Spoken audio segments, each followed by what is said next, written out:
Hello everyone. Today we are going to discuss about copy constructors, part of programming in C++ course. In C++, a copy constructor is a special constructor that is used to create a new object as a copy of an existing object.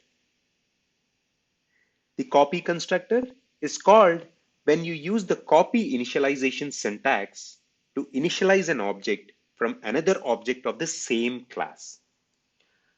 For example, in this example, the dog class has a copy constructor that takes a constant reference to another dog object.